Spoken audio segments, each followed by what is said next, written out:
ultra Tuscan orange grapefruit. My God, America is imploding.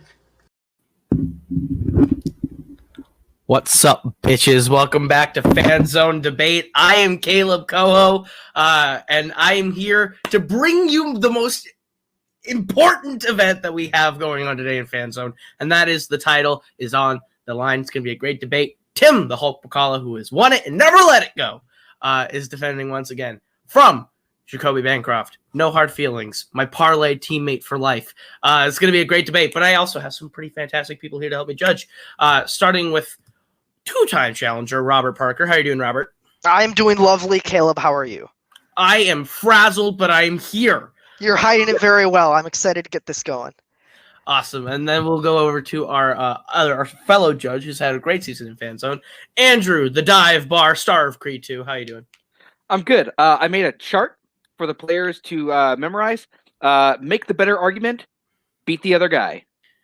Absolutely correct. I would absolutely mess that chart up. But we'll go ahead. We'll bring in our fighters today. We'll start with the challenger to give the champion a little extra time.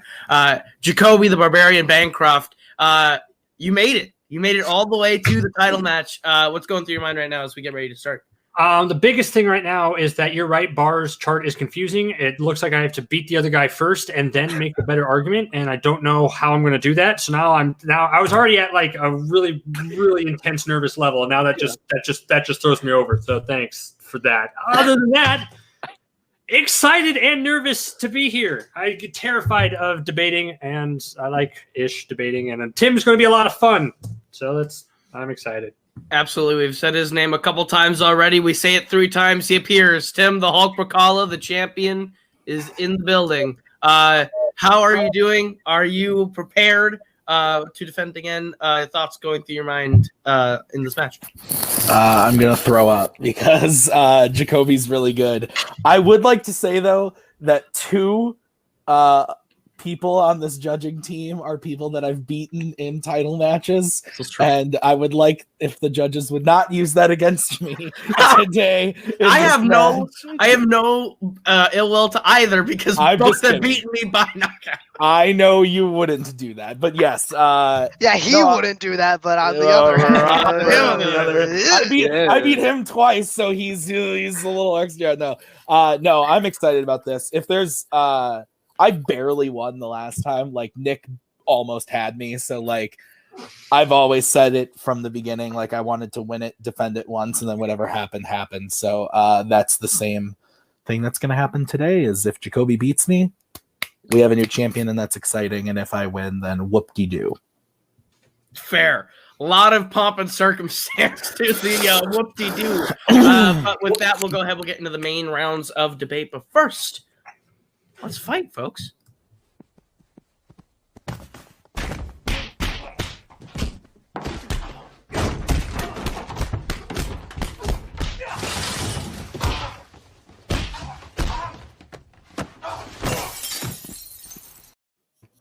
All right, so I should have chose that joke.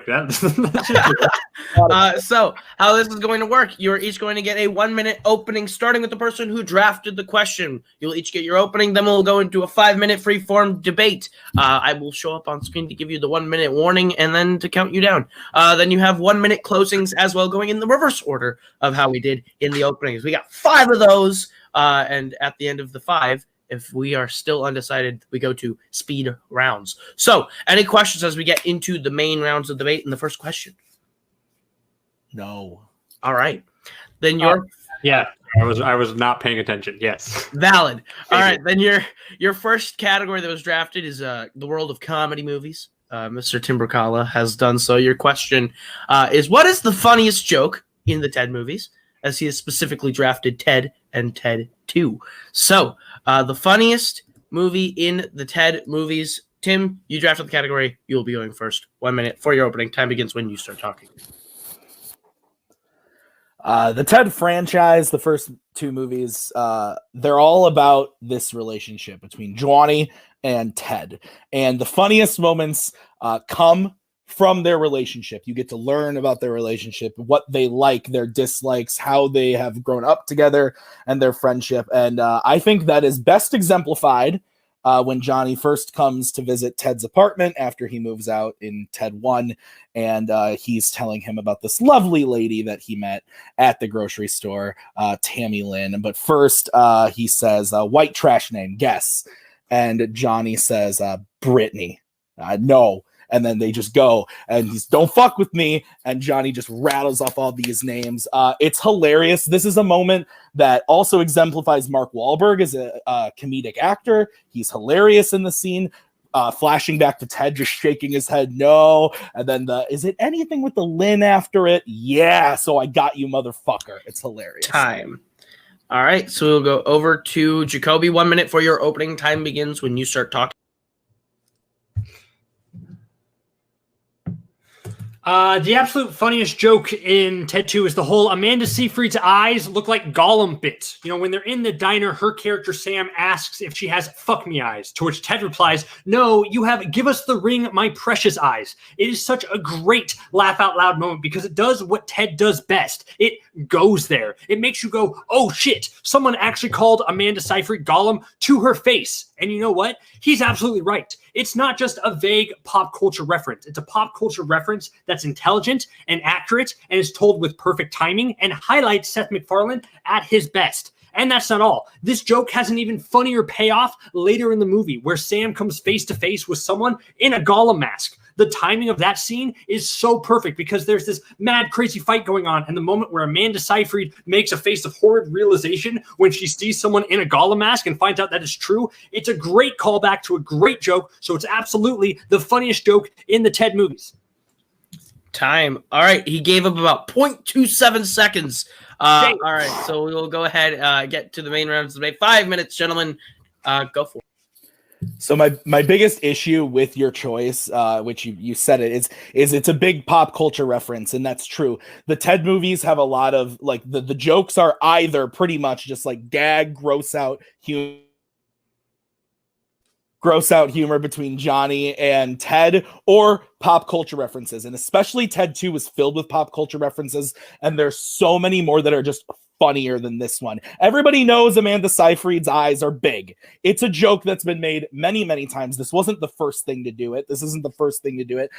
Sure, it's funny because Gollum, and we see it at the end, but it's in the middle of this like huge, bombastic, terrible ending. If we're being honest, the ending of Ted 2 is awful, and this is just thrown in as kind of like a, oh, let's remember this back, but it's not as funny as the other pop culture references in Ted 2.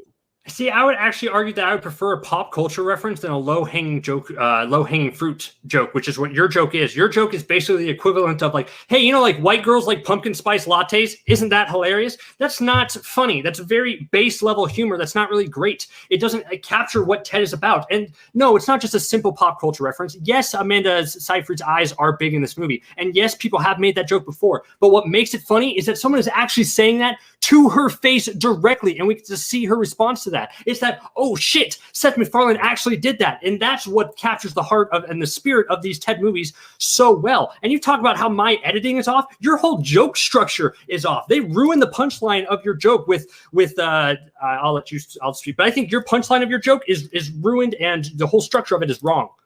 I'm not saying that the editing is off. What I'm saying is it's just thrown in. I actually like the setup of your joke. The bring me the precious eyes. That's a funny moment, but your choice is also the payoff.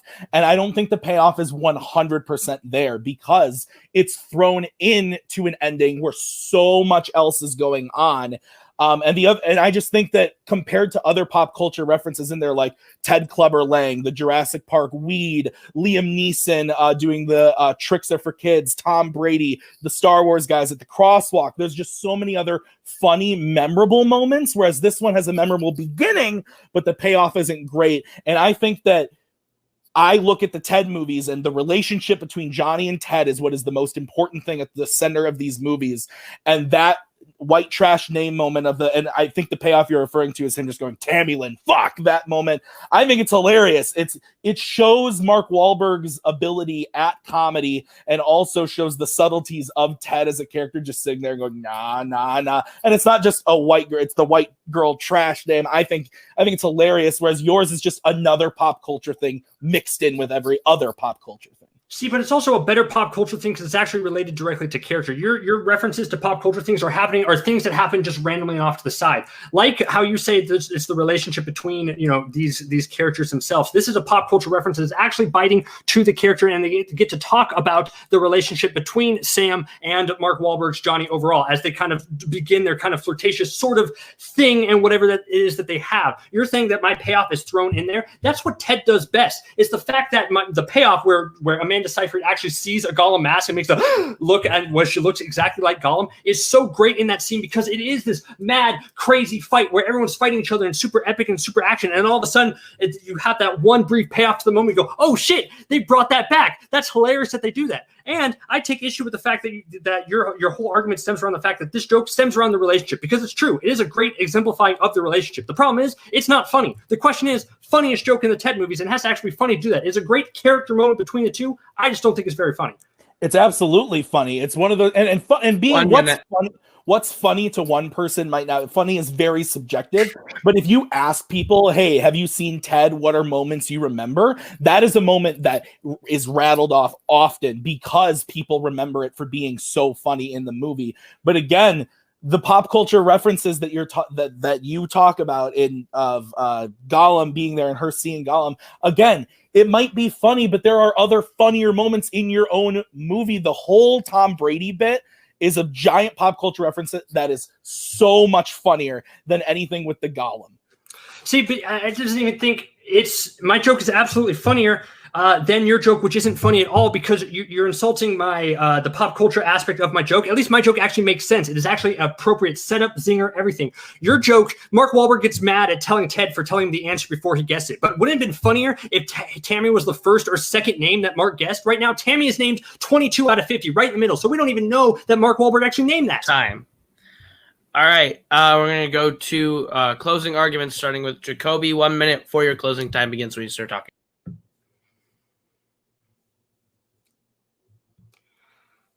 Tim, Caleb, Robert, Nick, Brian, Cody, Maggie, Doug, Tony, Ethan, Andrew, Sean, Scott. You see what I'm doing? I'm listing a ton of names. Isn't that hilarious? Don't let the simple gag of Mark Wahlberg talking super fast distract you from the fact that at its core, Tim's joke isn't that funny. It's basic low-hanging fruit that ruins its own joke by having this poor structure and operating in this distinct place where it goes on for too long, but also not long enough for it to come back around and be truly funny. Instead, focus on my hilarious joke that works on so many levels. It's one of the best one-liners in the movie. It represents the type of funny and biting humor we want from Seth MacFarlane. Unlike Tim's joke, which isn't entirely accurate because not all the names are actual white trash names, my joke is extraordinarily accurate by saying Amanda Seyfried looks like freaking Gollum, and it has an even better payoff later in the movie, which only adds to it.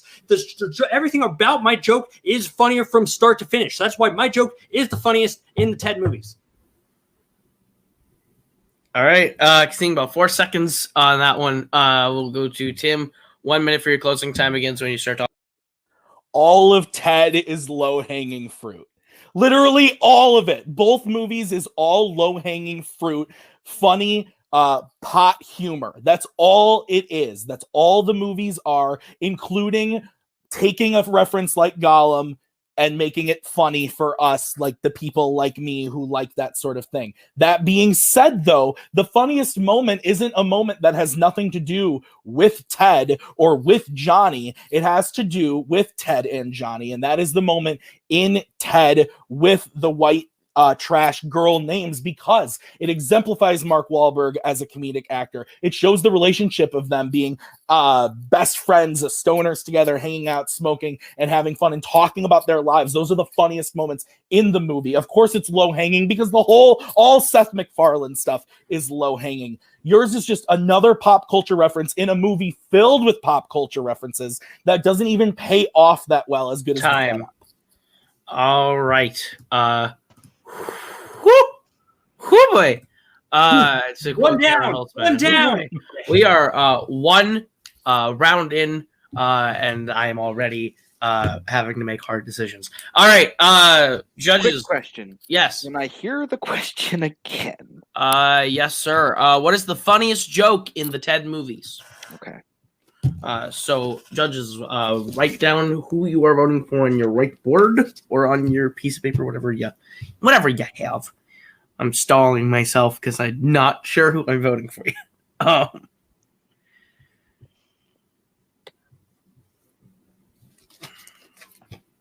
Okay. I'll go ahead. Everybody all good? Yeah. Okay, then I'll go ahead and start. I'm slightly leaning Jacoby. I think Jacoby did a really good job of setting up why his joke was funny all the way through and also tearing down why Tim's didn't necessarily work as well. So slight margin going to go Jacoby. Bar, where are you leaning and why? So this actually went back and forth for me a lot because a couple things happened in this match. But not only did Jacoby break down a little bit better why the humor works, but his opening, like when he actually said it, it made me laugh. So I just kind of remember that joke more because of that. So Jacoby. Okay, and Robert, your vote will not be tallied in, but where would you lean? I would have gone with Tim on this one. I really liked his counter that the whole all of the movies are low-hanging fruit. That the Gollum reference, while it is character-driven, it's also in a movie where there's other pop culture stuff that is also character-driven. And I thought his argument for the white trash names, exemplifying the humor of the entire series as a whole, while still being funny, was a really good argument. So I went for Tim there. All right, so with that, Jacoby will get the first point, 1-0, as we get to the second question, which comes to you from the movie Midnight in Paris. Jacoby giving you a masterpiece of cinema, according to one Caleb Boatman, and your question is thus, what is the best performance in Midnight in Paris? So we will start with Jacoby. 1 minute for your opening. Time begins when you start talking.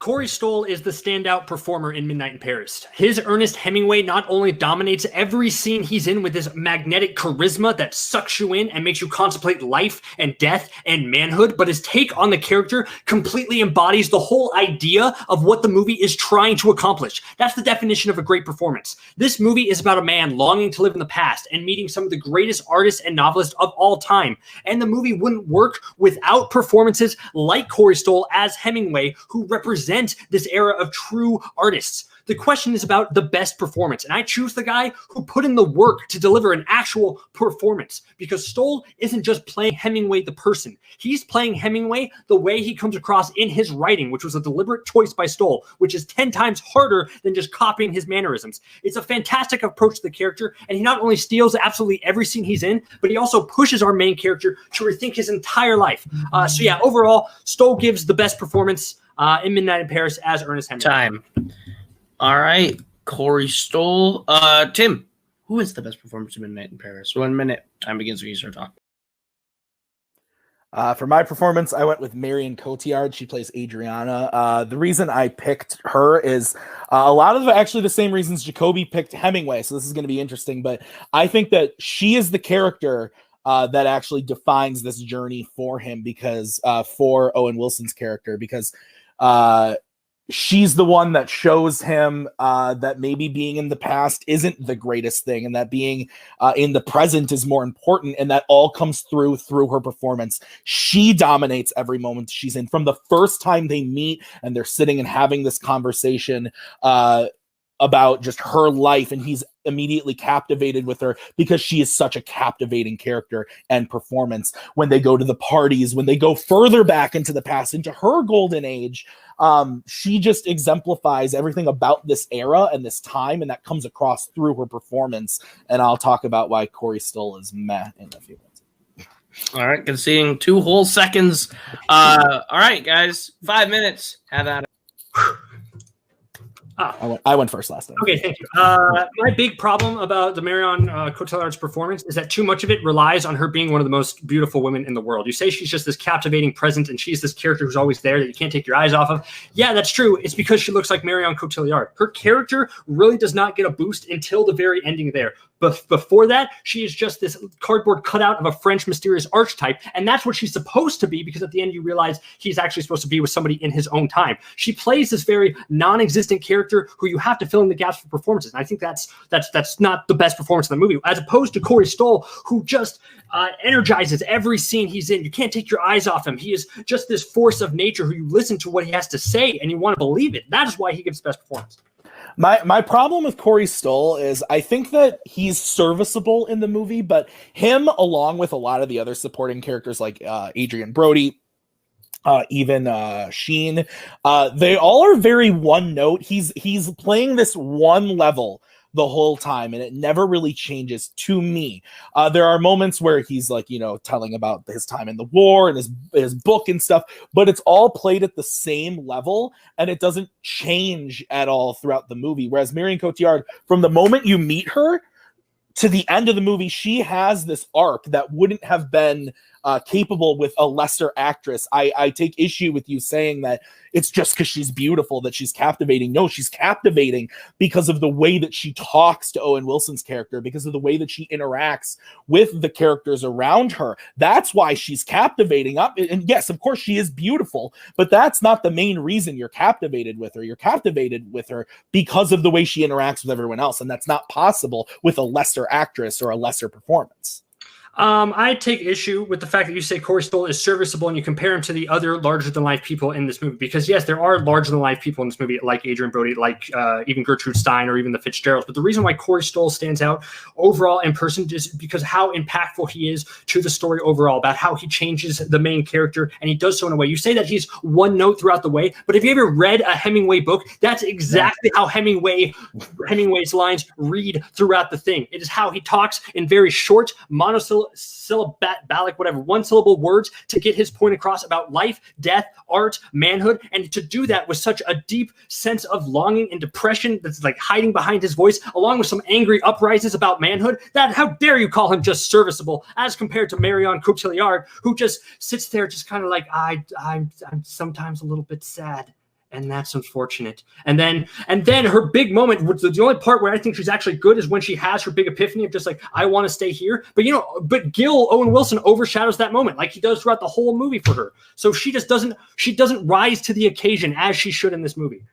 I think that this might piss you off, Jacoby, but I don't read books. I watch movies. So if that's the way that his writing is, that's fine and dandy. That also sounds boring as fuck, because his performance, like I said, very one note. That might be how he was in real life, but it doesn't come across well. It doesn't come across well on the screen. Whereas Marion Cotillard, she doesn't just sit there and say, oh, I'm until the end. She's walking around having these conversations the same way everyone else in the movie is. She saves Mrs. Fitzgerald from jumping into the river. She has a beautiful moment with her. That's a great moment. When Owen Wilson wants to continue to walk her home, and she's like, no, I'm going. And then she actually leaves for a while, and you want her to come back. By the time that she actually is full force into the movie, which is mainly like the second half of the film, Corey Stoll, you've forgotten all about him. You don't even care about him or any of the other characters anymore, because you just want to know what's happening with Adriana and Owen Wilson's character, because those are the moments of the movie that are the best, because the two of them are giving the best performance. It's her and then him. The problem, who's the him? Just really quick. Owen Wilson. Okay, so that's the problem with a lot of her performances. That so much of it is a two-hander with Owen Wilson. All the great scenes that you see is more Owen Wilson's funny reactions and just crazy situations in order to do that with. She does not stand on her own as a performer. Whereas Corey Stoll is his own character, his own crazy, mad-eyed, very serious, very dramatic, very contemplative of life and death and how you want to proceed with how you live the rest of your life. He dominates dominates every scene he's in. He's not in the back half of the movie, yes, but he's still responsible for like the big character push of Gil realizing that his wife is having an affair, and he doesn't even have to be on screen in order for us to hear hear him say the words like, yeah, obviously she's having an affair, because he is such a great performer. He has such a way of speaking where we are so ensconced by the way and the words that he's saying that we can't take our eyes off him. All right, we are going to go to closing arguments, starting with Tim. 1 minute, time begins when you start talking. For the judges, I would like to say that Gertrude, yes, he's the one, Corey Stoll's character is the one that gives the information that the fiance is cheating, but Gertrude is the one who says it. He's not even in the scene. Don't let him fool you with that, because Corey Stoll's not performing that moment. He's not in the scene. There are so many other side characters that are better in this movie than Corey Stoll, like Kathy Bates, Leah Sado, Rachel McAdams is fantastic as this crazy fiance. All of these performances are better than Corey Stoll's Hemingway. And at the end of the day, Marion Cotillard brings you from this, what Jacoby pitched of this girl who's shy and quiet and kind of scared about what she is, doesn't really want to be where she is, to this person who's brave enough to go out on her own, who's brave enough to stay in a time that's not hers because it is the time she wants. And she's the one that pushes Owen Wilson's character to get where he needs to be at the end. It's not Hemingway. Time. All right, so we will go to Jacoby. 1 minute for your closing. Time begins when you start talking. The question is best performance. And because Cotillard doesn't reach, doesn't overstep, doesn't do anything flashy with beyond being a beautiful woman for Gil to lust after for a short time until the very end, I just don't think that she's the best. So then we turn to the artist. Everyone portraying a famous artist or writer does a standout job, but the one who gives the best performance is Corey Stoll as Hemingway. He's captivating from the very first time you see him on screen. You can't take your eyes off him. And he speaks with such an honest and straightforward authority that you can't help but listen to what he has to say. When I think of Midnight in Paris and I see Cotillard's character, I don't see her character. I even forgot her name. I just see Cotillard. That's all I see. When I see Stoll in the movie, I don't see Stoll. I see Hemingway. And when a performer can do that, that's a truly great performance. And yes, Tim said that that Hemingway is not in that scene with Gertrude Stein. And that's the point. He is such a big presence. He's such a larger-than-life character who gave such a great performance that he doesn't have to be in the scene himself in order for him to have an impact. And that's what makes it a great performance. Time. Giving up about 0.48 seconds on that one. We'll bring in the judges. This is another very difficult one.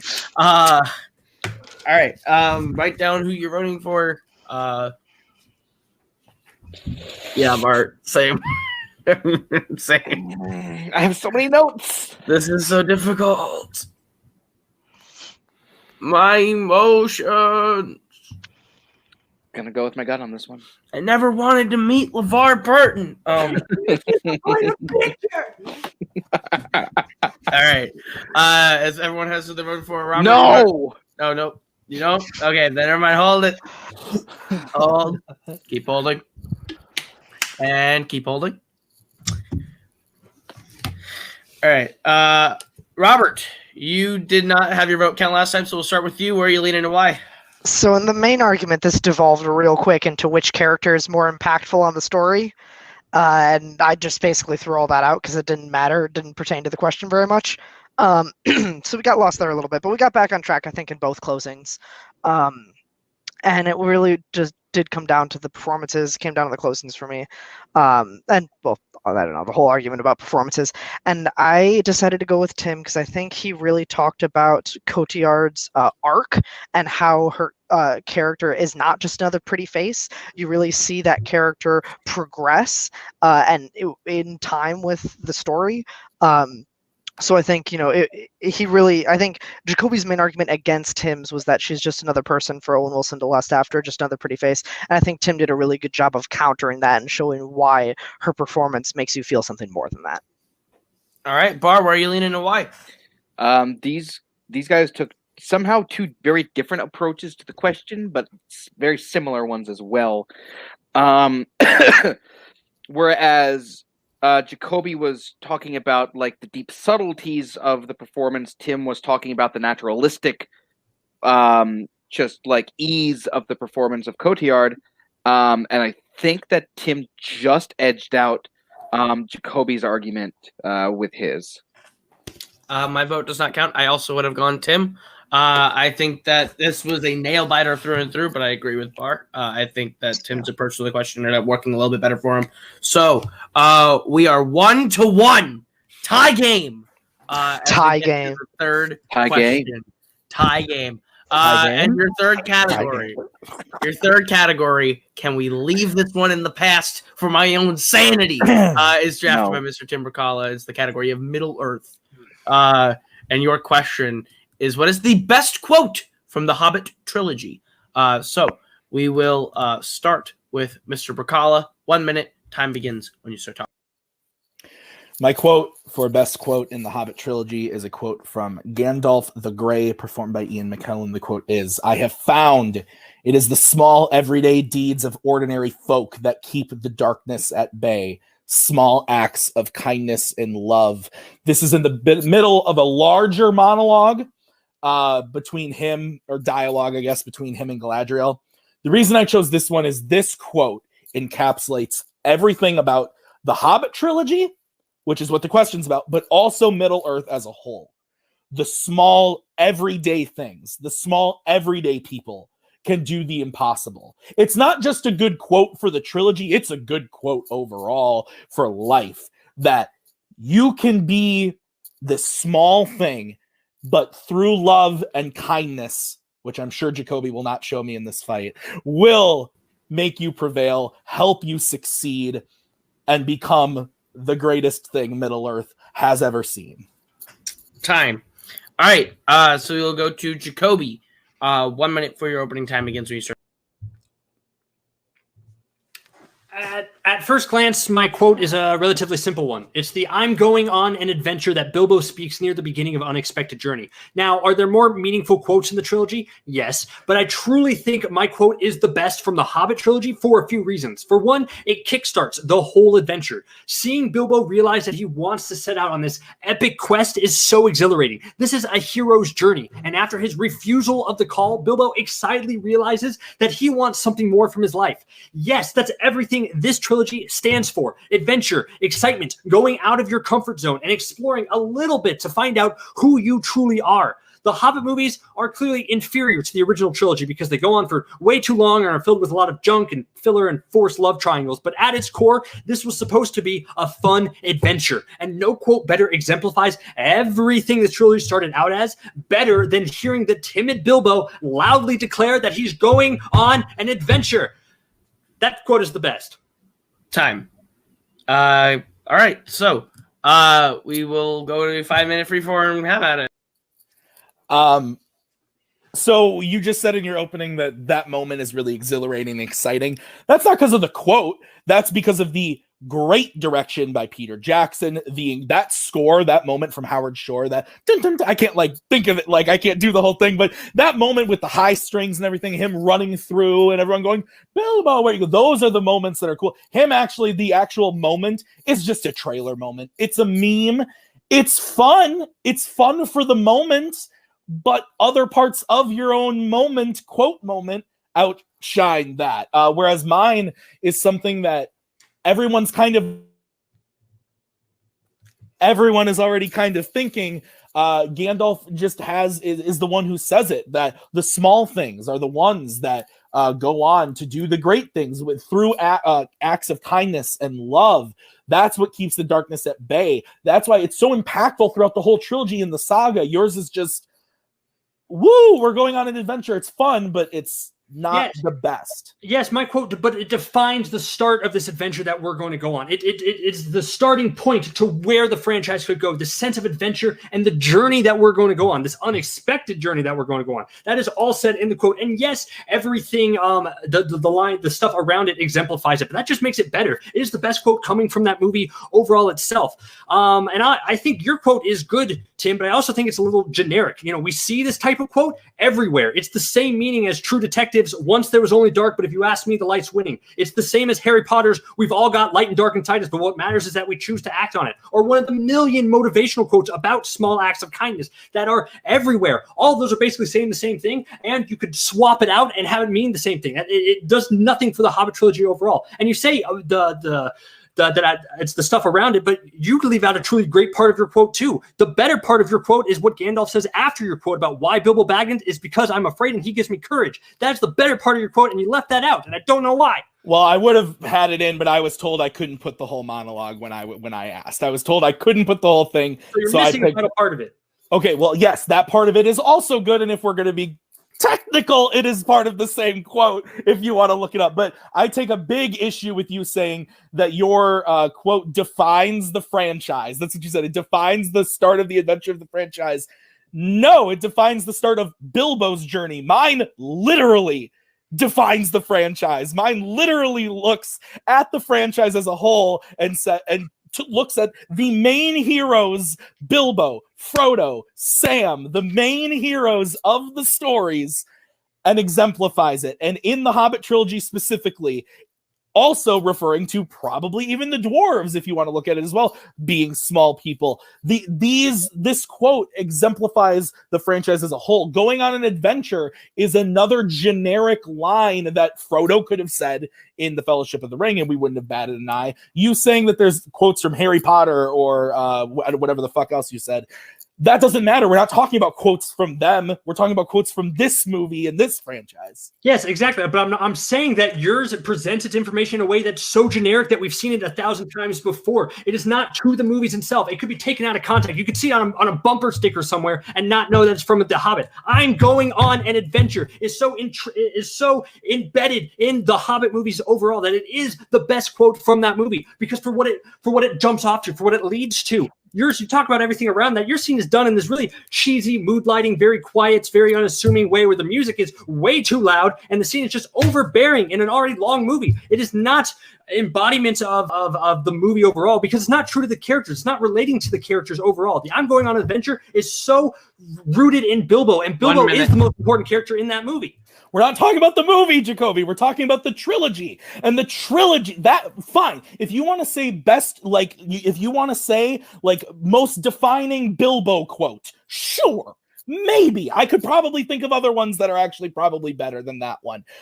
And you're also saying that this is intrinsic to Bilbo. Are you telling me we've never seen in another movie the lead character say that he's going on an adventure? Are you fucking kidding me? Of course we've seen it, but it's so for. So how is that different than me having other things that are similar?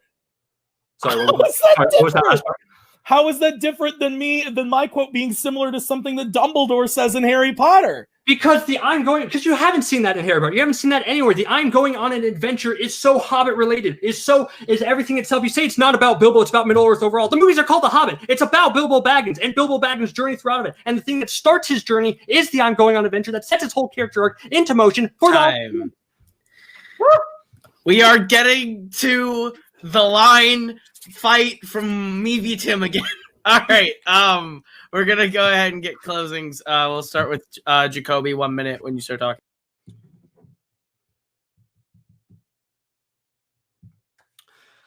The best quote in the Hobbit trilogy is, I'm going on an adventure. Yes, it's short, it's unassuming, it's straightforward. But just like hobbits in general, you should not underestimate it. And there's so much more beneath the surface. My quote truly captures the spirit of what these movies were supposed to be like. Because we, the audience, were right there with Bilbo and invested in his journey when he uttered these words. Like Bilbo, we didn't know what dangers or perils lie ahead. We didn't know what tomorrow would bring. We just knew that we had to go on this adventure with him. Tim's quote is a great quote that I could read on a whole list of quotes regarding light and darkness and kindness. It doesn't represent the movie as well as my quote. It doesn't represent Bilbo's journey, which is The Hobbit, as well as my quote. The scene in which he quotes is borders on a little cheesy and doesn't truly include the great part of that speech that really drives that home, which happened at the end of that. So for all of that, and for invoking this joy and excitement that these movies were supposed to produce, my quote is the best quote. I am going on an adventure today, and I am arguing Tim. Time. We're gonna go to Tim. 1 minute for your closing. Time begins when you start talking. once again, Jacoby keeps saying the movie. We're not talking about the best quote from An Unexpected Journey. And even if we were, mine would still be the best because mine is from An Unexpected Journey. But my quote is encapsulating of the entire trilogy. And not just the trilogy as well, but the whole saga. Throw in the animated one too. It still fucking applies. I have found it is the small everyday deeds of ordinary folk that keep the darkness at bay. Small acts of kindness and love. That encapsulates everything about Bilbo, about the main characters of the series that you don't think can go and do these great things, but end up doing them. And Jacoby talks about how we're right there with Bilbo for going on adventure. I'm sorry, but that's 45 minutes into a 3-hour movie and the adventure's just starting. I'm not really with Bilbo at that point. I'm more with Bilbo a little bit later once the movie picks up again. But overall, my quote encapsulates the series and the trilogy way more. Your quote maybe defines the character. Time. All right. Wowza. All right. So, write down your votes. This has been a great fight so far. Tim's just ripping another note up. Another round down. That was the first one I took notes on. I filled up the whole sheet. Fair. Every time he said something, I was like, all right. So I went last time, so I'll go first this time. I'm going Tim. I think Tim did a really good job of explaining how his quote is more applicable on the trilogy basis, as per the question. And he kept kind of getting Jacoby tied up in the semantics game of movie, scene, and all that. So I'm leaning towards Tim. Robert, where are you going and why? There's an ad on my whiteboard thing. Sorry. I also had Tim. I thought it was close. I thought Jacoby's closing was better than Tim's closing. I thought Tim repeated himself a little bit too much in his closing, but overall, the points that were brought up in the main argument, I think Tim just had a really strong control over the debate. I like both quotes. The argument that it could be seen in other places and it wasn't special to the Hobbit trilogy, in my mind, and Tim said it as well, like, I don't think that makes it a less good quote. Just because it says interchangeable, that argument didn't really hold a lot of water for me, and that's a lot of what Jacoby's argument focused on. So I went with Tim. All right. So with that, Tim takes a 2-1 lead. Bar, where would you have leaned and why? Haha, I got a Hobbit point. That's all. So I think what Jacoby did was he did two things really well. He compared the quote to other quotes and showed why it's generic, but he also brought up the fact that it's called the Hobbit trilogy and it centers around Bilbo. So I think that he did a really good job of arguing why that quote fits that argument really well. I forgot to mention that the second movie has the name Smog in it. I should have known that. Well, all right. We move on to your penultimate question of the main rounds, which was drafted by one Colby Jack Esquire in the category of James Bond, which is, what is the most underrated James Bond film? What is the most underrated James Bond film? So, Jacoby, you drafted the category. You'll be going first. Time begins when you start talking.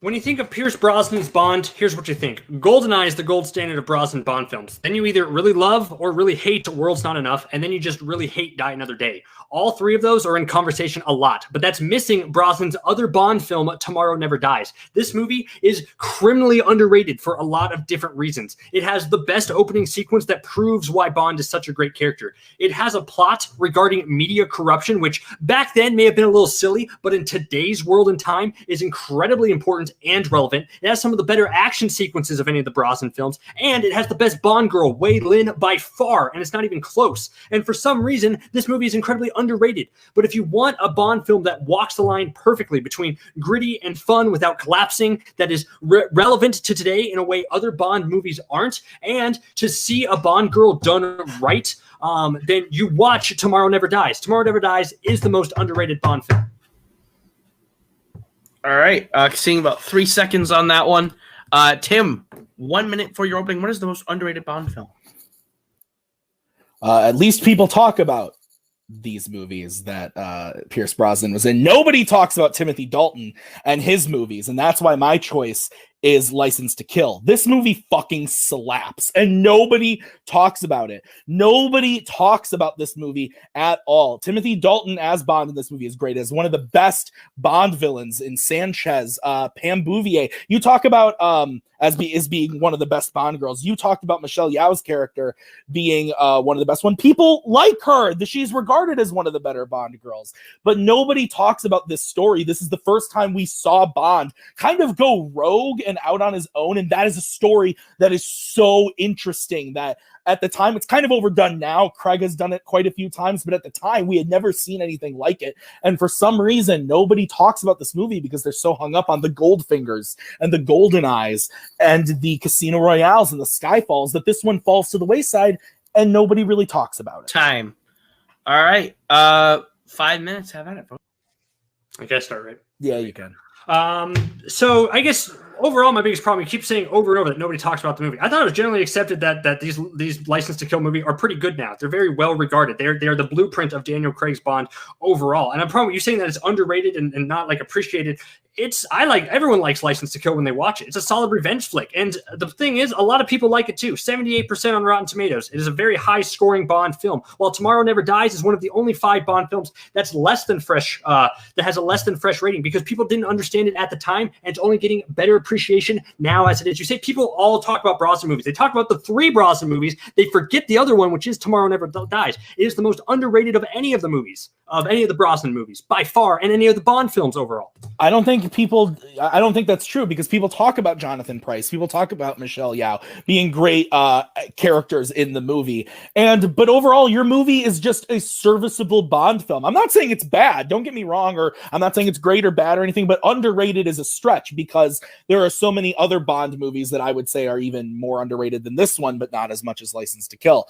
But License to Kill is, like I said, the first time we actually see Bond kind of go rogue, and you said that people watch it now. Yeah, if somebody watches it, they'll go, oh, that's pretty good. But it's nobody's first jump in on James Bond. People, when they talk about James Bond, are going to Connery, or going to Moore, to Craig, to Brosnan, but they're not. And again, we're not talking about the actors, but when you talk about those movies are intrinsically more accepted when you know those actors better. Nobody knows about Timothy Dalton that much, so they might skip out on that movie, whereas they would be more inclined to go watch another one.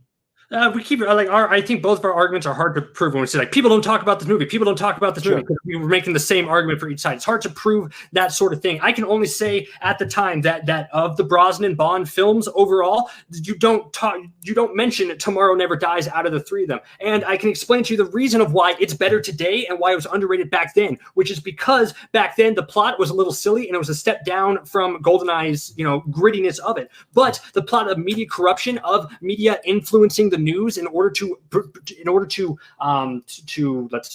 control world events is incredibly more relevant today, and people can connect to more and are more responding to that movie. And great for Bond girls, Wei Lin is totally unrepresented. When you think of Bond spinoff, you think of Jinx from Die Another Day, but Wei Lin also had a spinoff in development that people don't know about as well, and she totally deserved one because she is great from start to finish. She's a better Bond girl than your Bond girl who starts out great and then devolves into that mopey lovesick Bond girl trope that we all know and love, while Wei Lin stays on top for the best and deserves more recognition.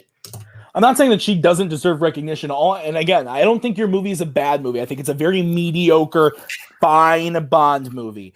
That being said, though, the question is underrated, and it's not underrated when it came out. You said Tomorrow Never Dies. Here's why it was when it came out. We're talking about now.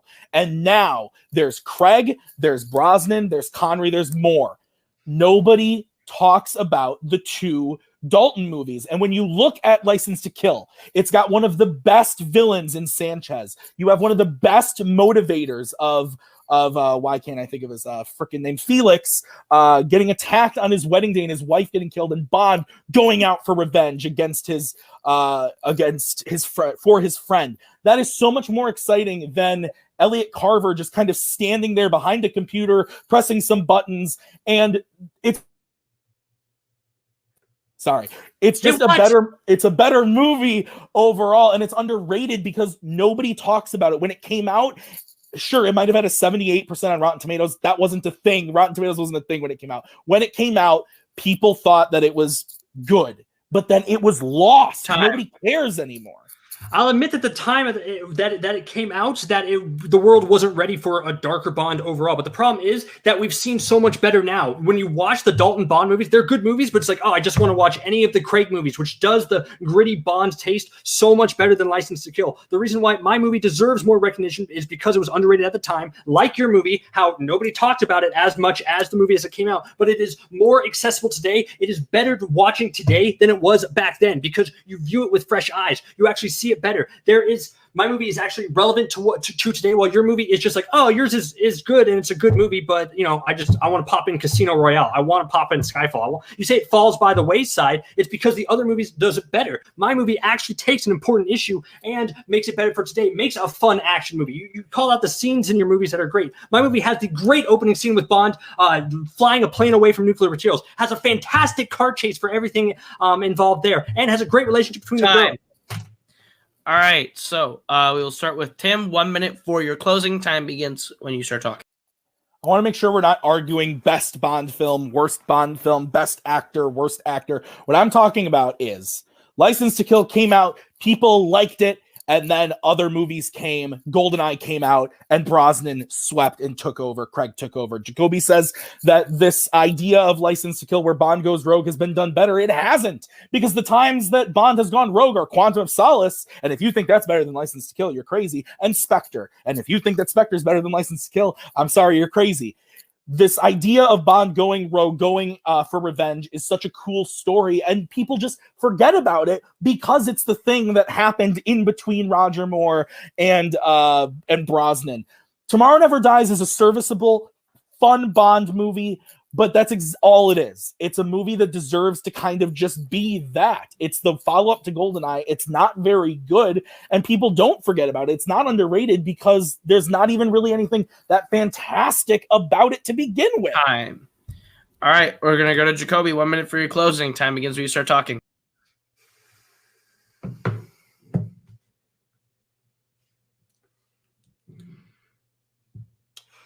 We have two movies here. License to Kill was a critical success that was underrated at one point due to lack of exposure, but I think now is pretty well liked. Tomorrow Never Dies still remains underrated to this day, and I get why. It was totally eclipsed by GoldenEye's popularity, both the movie and the iconic Golden N64 video game, which came out 2 months before Tomorrow Never Dies. It completely overshadowed it. Plus, the story was criticized for being silly and a step down from the gritty GoldenEye. I'll admit Tim's point is correct. It is a serviceable Bond movie. Back then in 97, but the thing is, Tomorrow Never Dies' story about a media giant pushing a certain narrative and shaping the news may have rolled off people in 97, but it's incredibly timely today. And it's hard to watch this movie in 2020 without reflecting on what's happening in the real world. That's powerful stuff. It wasn't as well liked then, but it takes on a whole new meaning now and deserves to be more liked. Tomorrow Never Dies walks this line perfectly between gritty and fun and gives us a Bond that's suave, charming, badass, and a little darker, capturing all sides of Bond's persona, and gives us one of the best Bond girls of all time who's not recognized enough. Time.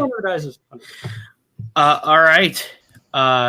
We have a beautiful bar with his glasses.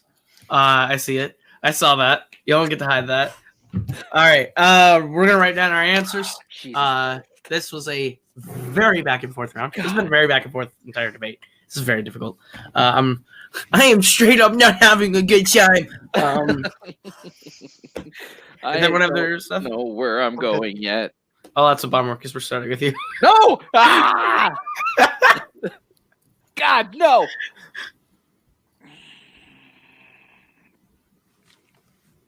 I have heartburn.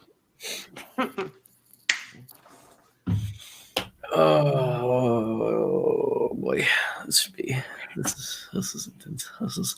I'm literally. We good? You can call me camping because I'm intense. All right, go ahead. No, you go first after that. You go first. No, you. This went back and forth because once again, two different arguments, but very similar. And I think what I had to do is I had to go with the person I think that had the most punches. And I think the person with the most punches was Jacoby.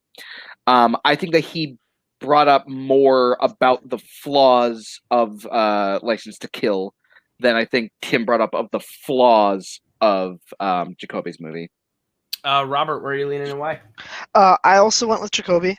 I thought this one was really interesting. I think Tim's closing, he sort of said that Jacoby hadn't talked about what makes Tomorrow Never Dies sort of stand out, and I think Jacoby argued really, really well for why today it is an underrated film, because the story and the plot and the themes are very relevant in today's world, so people need to go back and revisit it because it's sort of forgotten, lost in the shuffle of the Brosnan movies, and why it's more standout from a storyline aspect. And I didn't really hear very much of an argument against that point from Tim, so that point really stuck at home from even the opening argument for me for Jacoby. My vote doesn't count, but I also concur with my fellow judges. I would have gone with Jacoby for the same reasons.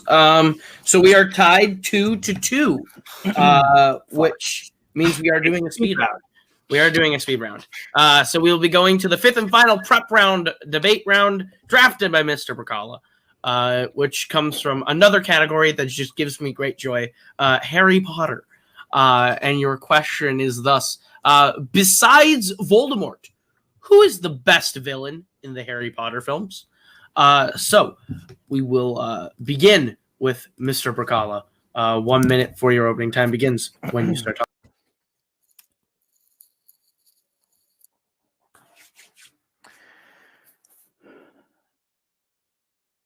There are a lot of villains in the Harry Potter world, but if you're taking out Voldemort, the one that has had the biggest impact on the story and the characters is Bellatrix Lestrange.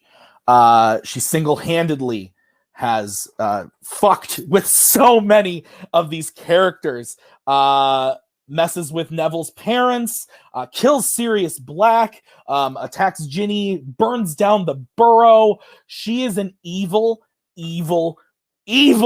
woman, and it comes across so well in these movies, from the moment she's introduced in the Order of the Phoenix to her awesome final moment in Deathly Hallows Part 2. She is an evil character that you always remember from this series, and she's one that has done the most damage to these characters, which makes her the best or worst, you know what I mean, villain in this series other than Voldemort. Time.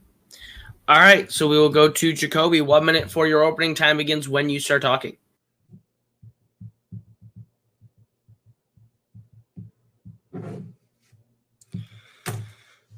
Stephen King, the master of horror, called Dolores Umbridge the greatest make-believe villain to come along since Hannibal Lecter. And you know what? That's accurate. Sure, she doesn't look that scary. She's mostly a soft-spoken, older woman dressed in pink all the time who loves cats. But we all know Umbridge is more than that. She is the best villain in the Harry Potter franchise because of what she represents. She systematically infiltrates Hogwarts, eliminates every personal freedom, enacts cruel and sadistic punishments to those who speak up and disobey, and refuses to acknowledge the growing threat of Voldemort until it's too late, until the end where she basically flips and joins him, where she realizes she's basically a Nazi. You hate Umbridge and you want to see her fail. She's smug, she's clever, she almost single-handedly destroys Hogwarts from the inside and does so in this cold, quiet way that should truly terrify everyone. She is the embodiment of everything we fear from an ignorant higher government power and is the best villain of the Harry Potter franchise, hands down.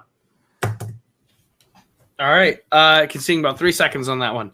5 minutes. Go for it, folks. 5 seconds would have been fun.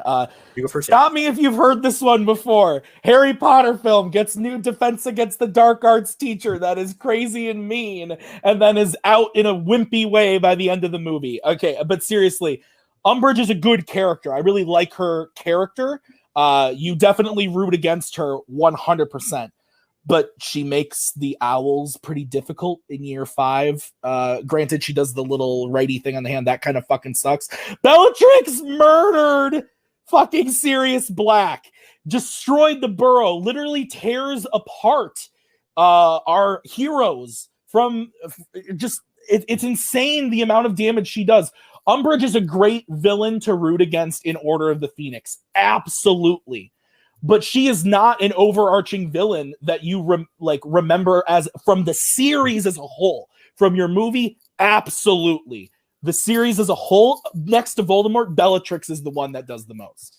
You said in your opening that Bellatrix has like the biggest impact on the story and does the most damage, and I argue against that. You say like all she does is do the makes the owls hard and scribble on the hands, which is sadistic and cruel and fucked up beyond all reason. So by the way, but she also creates this environment where Voldemort was allowed to return. She was the catalyst for bringing Hogwarts down, for suppressing all the news out there for Voldemort. She is the most dangerous villain out of anyone in there. Bellatrix is fun. She's a fun personality. But I think that she's also interchangeable. She's just the one throwing the wand and doing the and shooting the spells. You stick a angsty Lucius Malfoy or like Greyback or any random Death Eater into any one of her scenes, and nothing changes whatsoever.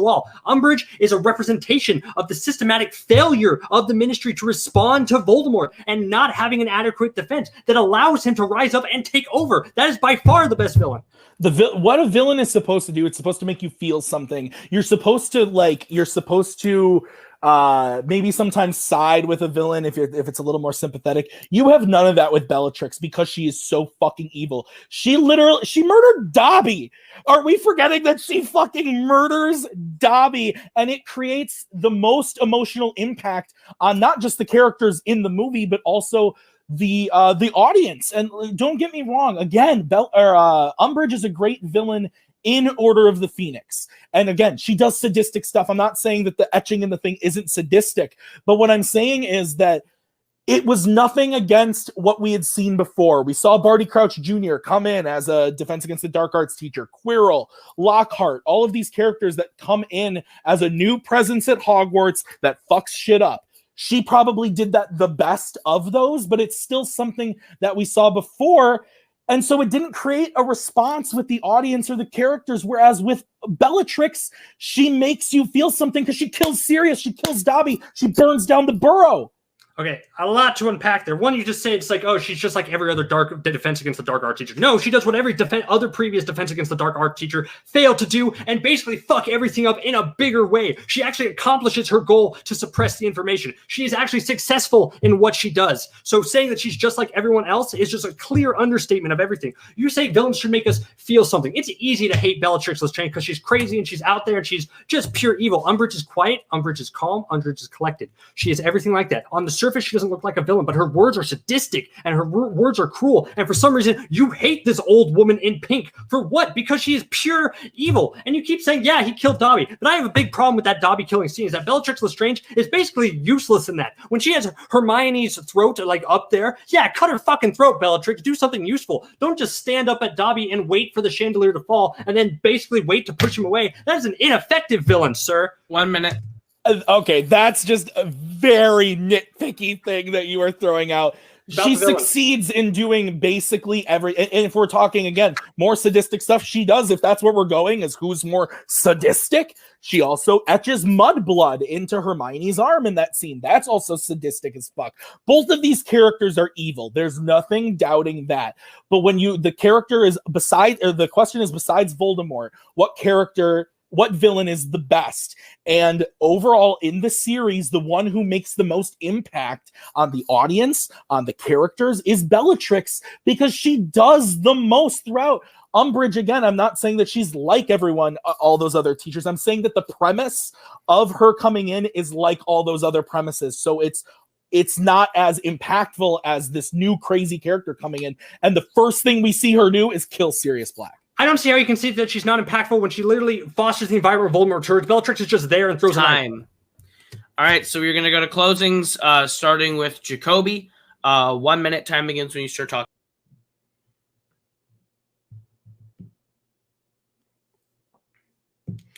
The most terrifying thing about the Harry Potter franchise wasn't the Dark Lord returning, but rather it was the idea that the Dark Lord returned and the Ministry refused to believe it. Dolores Umbridge led this charge and through completely legal and government-approved ways broke down Hogwarts from the inside and turned the entire world against Dumbledore and Harry, successfully discrediting them for a bit. Umbridge is a monster who abuses her power to shape the narrative into whatever she decides is right. She is the best villain in the Harry Potter franchise and way better than Bellatrix. Bellatrix is a fun personality, but there's nothing to her character besides being crazy town banana pants.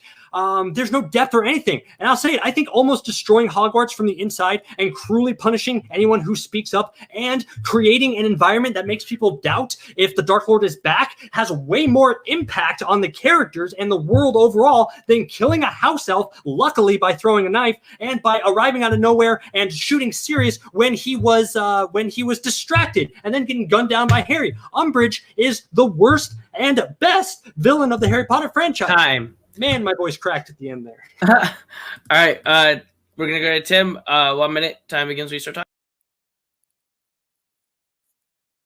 This has turned into a lot of what has this character done worse than the other character. When you look at it, Bellatrix has done the most impact to the characters in the series. I've named a ton. I won't repeat myself, but I'll also say she destroys Hogwarts in Half-Blood Prince. She's on the clock tower when Dumbledore dies. She's the one who's like egging Draco to do it. She's the one who puts the dark mark in the sky. And if we're talking about things that, like, when you think of moments in Harry Potter, you remember the moment where she gets taken out by Molly Weasley, but Umbridge is picked up by a centaur, and that's cool. I guess she goes away, and we get to go have the real finale with the real villains like Voldemort and Bellatrix. Umbridge is a great character for Order of the Phoenix, but villain in the series, Bellatrix has done the most to impact the characters, the audience, and the story. Umbridge is just there as another villain for Order of the Phoenix. Time. I don't want to do this. Wow.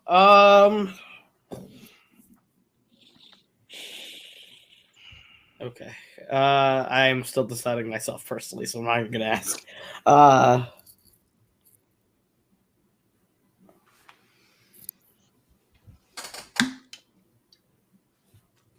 Okay. I think I got my vote. All right. Robert, we'll start with you. This one was close for a bit and then not close again. I put Tim. I think that these are the two picks. Like, if you're gonna pick, like, these are the two picks, and you're both talking about, you know, how sadistic one is versus the other, what one person did versus the other.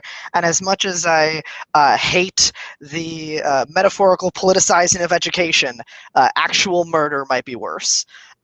So I do have to go with Tim. And also, Tim kept saying that it's just an Order of the Phoenix, just an Order of the Phoenix. And I didn't hear the counter from Jacoby that, no, she's, like, doing terrible shit in the Deathly Hallows, too. She's more sadistic even then when she's in more control in the Ministry. So I think Tim, his arguments against Umbridge weren't really countered by Jacoby as well as I think they could have been, so I went with Tim. Bar, where are you leaning and why? Almost for the exact same reason as Robert. I picked Tim as well. The whole no counter for Order of the Phoenix. And Tim brought up the way that the villains went out and why the audience is more satisfied with Lestrange's because of that. All right, so Tim will take a 3-2 lead as we get to the speed round. My vote does not matter. I slightly lean Jacoby. I think Jacoby was able to knock down and diminish Bellatrix's accomplishments, which just kind of worked for me slightly. But now we go to the speed round. And how this works is you have a 45-second opening and a 30-second rebuttal. Whoever answers the question first will be going first. I'm going to read the question twice, and then you will be allowed to answer. So your first speed round question is from the world of coming of age /teen. And your question is, what is the best 2010s coming of age film? What is the best 2010s coming of age film?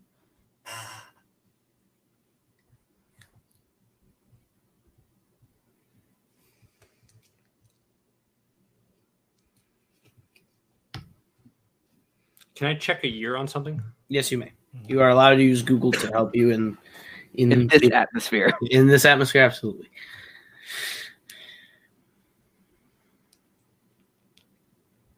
Tim, are you thinking, or are you just waiting to see what? Are you waiting to go second? A little bit of both. I have two in my head, one that I'm leaning towards. Go with this one.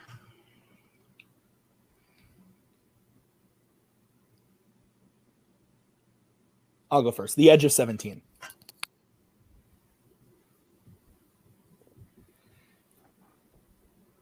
I'll go with,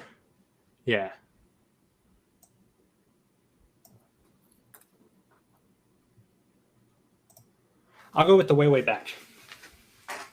All right. Pandering. Edge of 17 versus... Likes it here. Who do I got to pander to? There's no boatman here. The Edge of 17 versus The Way, Way Back. Tim, you answered first, so you'll be going first. 45 seconds when you start talking.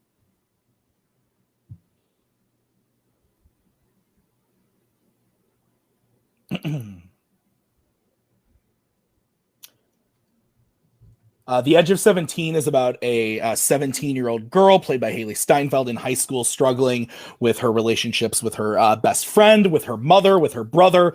And it is an absolutely incredible film. Haley Steinfeld is great in it. Haley Lou Richardson is great. Blake Jenner. The direction and the writing is so sharp. Woody Harrelson as the teacher is great. The Way, Way Back is good, but it's overshadowed by the fact that Sam Rockwell is so good in it that the coming of age aspect is actually kind of played down because the main character you don't like as well. You like him, but you don't care as much about Sam Rockwell and the other Steve Carell's character. You like those characters more coming out of the movie. You remember those characters more. Whereas Edge of 17, you remember Nadine and her character and her friends, the coming of age aspects of the movie. All right, Jacoby, 45 seconds for your opening when you start talking.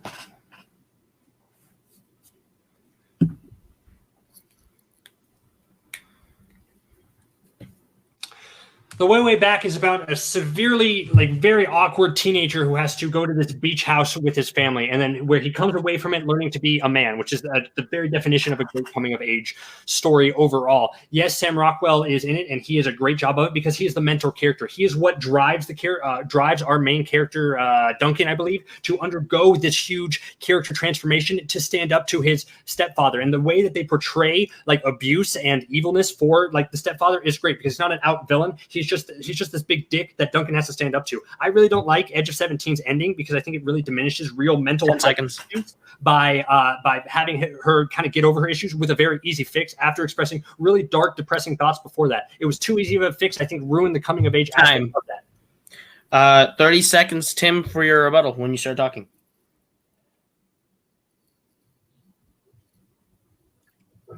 Jacoby kind of, again, made my point for me, is that the evilness of Steve Carell's character, the greatness of Sam Rockwell's character are the things that you remember about The Way, Way Back. Whereas with Edge of 17, you remember Nadine being such a great character throughout the movie, her relationships with her mother, her friend, her brother, and even her teacher played by Woody Harrelson. The teacher aspect, the mentor aspect is perfectly done in The Edge of 17, while Woody Harrelson gives you a memorable performance, but leaves it on Nadine, whereas Sam Rockwell overshadows Way, Way Back. All right. Jacoby, 30 seconds for your rebuttal when you start talking.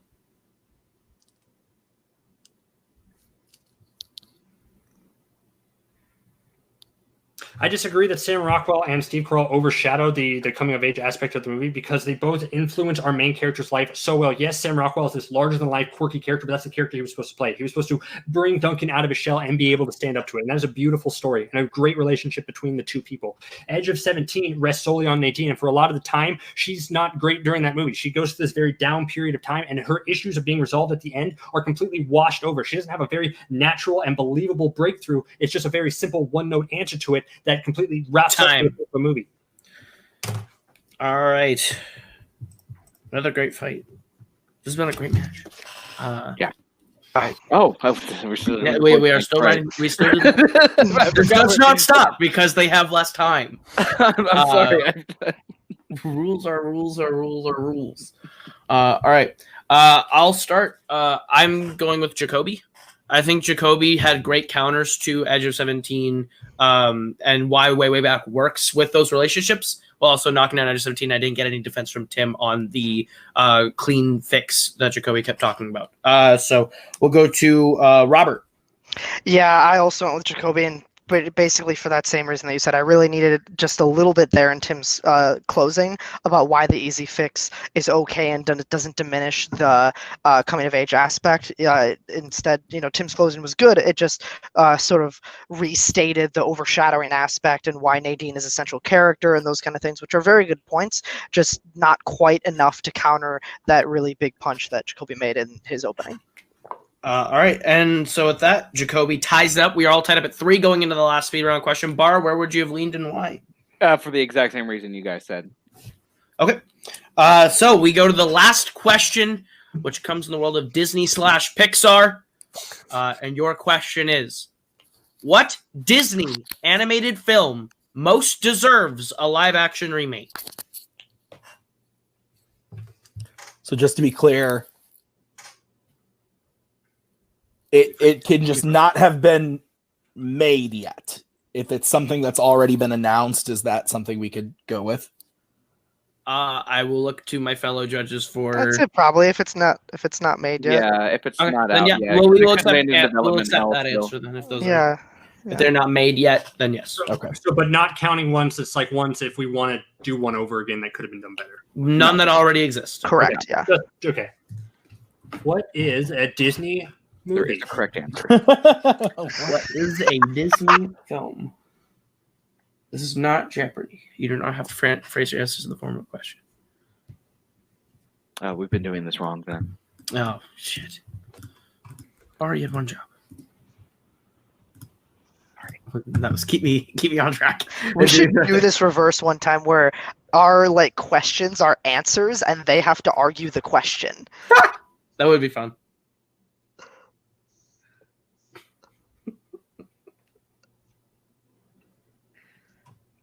Ooh, there are a few good ones on this. There list. are. I was thinking of one, and now I'm changing my mind. Can I hear the question so I don't get it wrong? Can you say it one more time, please? What Disney animated film most deserves a live action remake? Okay, and I'll go first, Tim, since you went first last time, so that'll be fair. Okay. A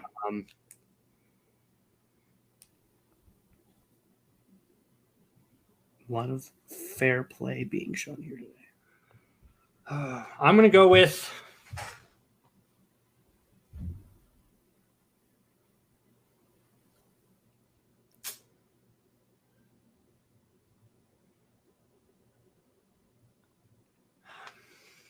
It's tough. Sorry. Gave me a lot of build up there. I know I did. I was so ready to say it. I didn't want to pull the Sorry. trigger. But you know what? I'm gonna say Atlantis, The Lost Empire. And I will go Hercules. Okay. No love for my guy, fun and fancy free. Hey, say it with a slap, Robert. Say it with a slap. All right. Oh boy. Jacoby, you went first or answered first. So you'll be going first. 45 seconds when you start talking.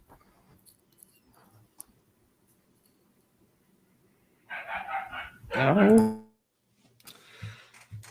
I think Atlantis, The Lost Empire is a great Disney animated movie that could only be built better upon with a live action adaptation, because I think when I look at that movie, it's a lot of fun, but I think there's a lot of missing holes in that movie that could be expanded on to make a really great adventure overall. I think the characters are a little underdefined and the plot is a little stiff when you watch that movie, and it's a little too short, which I really want to expand upon the mythology of Atlantis and the journey to get there and the characters that we've come to know and love through a short period of time through a live action adaptation to see it done beautifully on the big screen. I think that is one of the best ones to do, because I think if you remake any of the classic Disney ones overall, then I think you just watch the Disney ones. But I think Atlantis represents a great potential for what these live action adaptations should be going forward. Time. Yeah, sweet. All right. Tim, 45 seconds when you start talking. We've seen other companies try to make live action Hercules movies and fail miserably, especially the Dwayne Johnson one. If you take the Disney type of Hercules movie and make it a live action thing, you can have so much fun with the songs, and you could get Danny DeVito to play Phil again. It would be amazing. And then you could just have all these fun, colorful characters. You would have a great villain, great characters all the way through. Whereas Atlantis, Jacoby said it. The characters aren't that great. The story's kind of stiff. You're expanding on it, but no, I don't think anybody wants to see it because it's something that already people aren't really in love with. Whereas Hercules would be something that would be a spectacle, something huge and awesome for everybody to love, for families to love. Atlantis would kind of only cater to one kind of audience. All right, Jacoby, 30 seconds for your rebuttal when you start talking.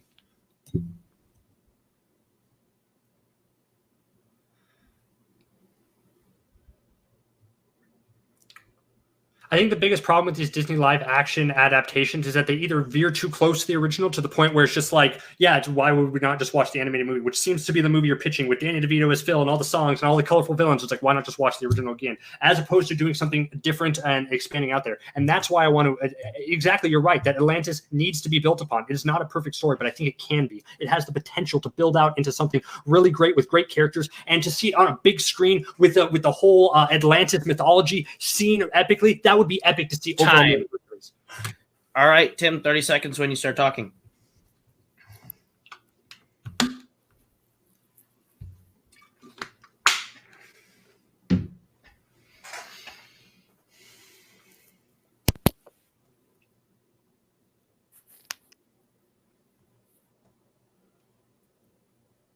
I think both movies would have a good way to expand and become new things that aren't just prototypes of the original, but you can't also get rid of the original stuff from Hercules, the characters, the great songs, the music, even having like the colorful characters, like I said. Whereas Atlantis is already something that people aren't 100% on board with. You could see the adventure on the big screen. That could be cool, but it's no different than just like another Indiana Jones movie or another big budget adventure film, or like Uncharted coming out, whereas at least Hercules would be something we like. All right. This has been a great fight. It all comes down to this, though. So, everyone, judges, you all have your answers? All right. So, we will start with Robert. That was back and forth and back. Every time somebody started talking, they won me over. That was really, really close. These are both great picks.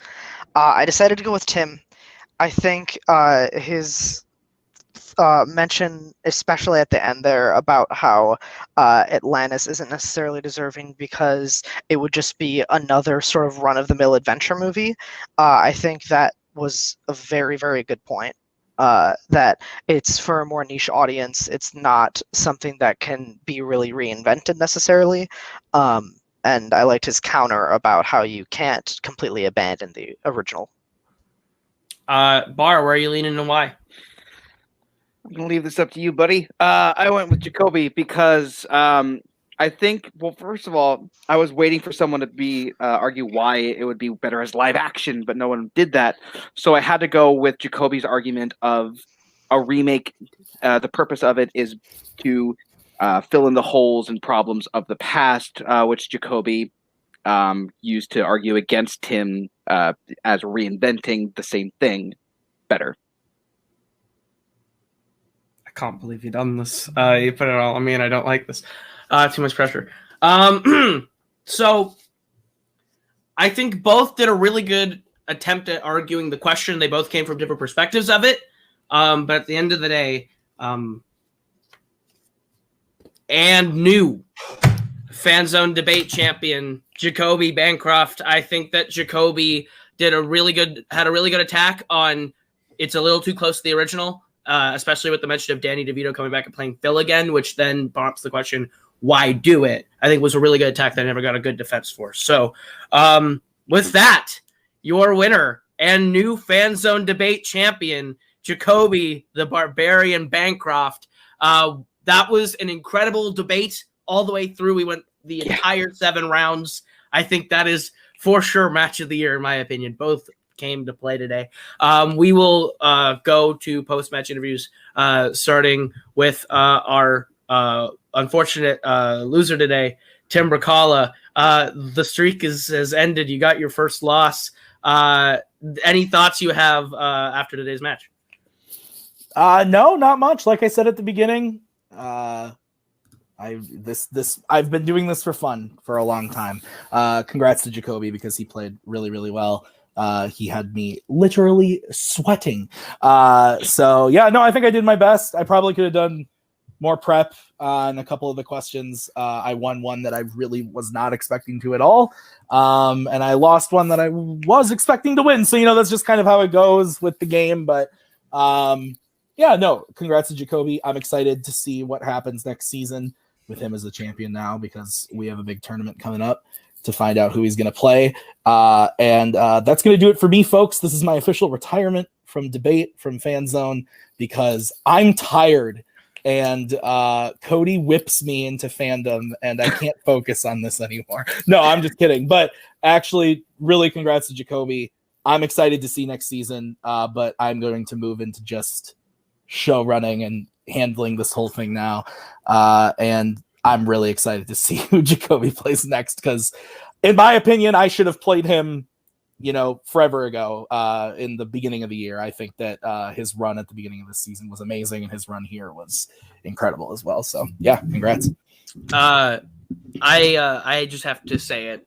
You are leaving some hulking shoes to fill in the champs run. A massive record to go out on, and a great match, even in defeat, to hang your hat on. So you have been a great champion, and I'm excited to see you do this full time, and I don't have to have my panic attack of, am I doing this right? Tim, help me. So this will be it's nice to have you on the backside of this full time, but you have been a great champion. And speaking to our new champion, Jacoby Bancroft, you said at the top your whole point of this was to not play in the tournament. You are not playing in the tournament, good sir. Thoughts on your win today? That was incredible. This is probably, not an exaggeration, my favorite debate that I've done for that I have. That was a great fight. You brought up, that was amazing. I'm speechless, which is weird because I just did a debate. Everything about that was so much fun, Tim. And just, thank you for, I same way. It's like, I won one that I thought I was going to lose, and I lost one that I thought I was going to win, and that threw that beginning into like chaos. Yep. It was like, okay, crap, anything can happen here now. And so just thank you for being such a great opponent. And I'm excited, I guess. That's big. Oh my God. Oh, that was so much fun. And I'm excited to see. I got to be in like a championship mode now. Like, okay, all right, bring it on, next competitor. I will take whoever brings it, and I will defend with an iron fist in Tim's honor. Speaking of which, is there anyone you're hoping to see in your next defense? Anyone that you think could run that tournament that you want to see again? Or prefer? Yes and no, because yes, I want to see this person, and no, because it's like the only person who I ever lose to is Kirk Kolakowski. It's my only loss in debate, and I gotta get that over again. I gotta do over that. Other than that, I'd love to debate anybody at any time. Fun time. All right. Well, I want Kirk to win. Congratulations on your win today. We'll go to the judges to wrap this up real quick. Final thoughts, starting with Mr. Parker. Thoughts on this debate as we wrap up? Yeah, just a great one. Close. One of my favorite ones I've ever had the pleasure of judging in. Yeah, these two are extremely evenly matched and showed here. Absolutely. And Bar, your thoughts?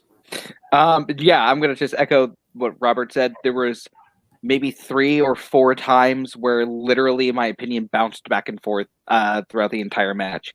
And that doesn't happen unless you have 2 people of equal skill entering the ring. Absolutely. I think this has been a great match all the way around. And with that is going to do it for Fanzone today. So thank you all so much for watching. For Jacoby, for Tim, for Robert, for Andrew. I have been Caleb, and this has been Fanzone Debate. And we'll see you guys real soon. Peace out.